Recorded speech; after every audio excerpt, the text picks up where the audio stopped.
Давай, давай, давай, давай! Tähelepanu saa!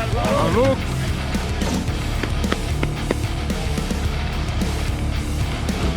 Esimene sillal!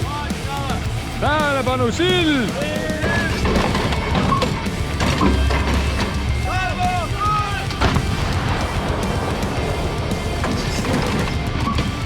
Täna on läinud väga sujuvalt. Tegelikult alustasime laskmistega juba eile ja laskmised ongi nende õppekogunemise kulminatsiooniks. Ma arvan, et kindlasti vilumust ja sujuvust saab veel lihvida seda, mis täna teeme. Taustal suurtüki laske kuulsite, eks ole.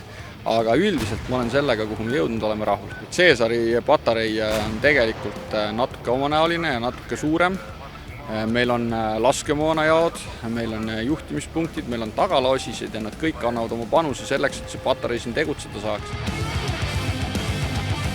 Väga rahul olen, et rühm on tõsiselt head mehed, et meil patarei ülem ka valis just nimelt sellised inimesed, keda ta ise arvas, et võiks kõige paremini sobida ja ise ütleks, et ta valiku tegi õigesti. Mehed ka relvasüsteemiga tegelikult kokkuvõttes pigem rahule jäänud. Et mingid väiksed sideprobleemid olid, aga nendest saame ikkagi siis talupoja mõistusega üle. Tänaseks lahinglaskmisteks on juba näha, et me tegelikult oleme saanud uued taktikad käppa. Et just see peitepositsioonidele sõitmine, sealt välja sõitmine, et me võimalikult palju varjaks ennast siis vastase õhuvaatuse eest. Et nagu ka Ukraina sõda on näidanud, droonid on väga suur probleem. Et tulekäske täitsime täna teravaga ja live-moonaga ja saime kohe tulejuhtidelt tagasisideks, et põhimõtteliselt teine lask läks juba otse kümpi. Et ülitäpne relv, Eestil pole nii täpseid püsse veel varem olnud.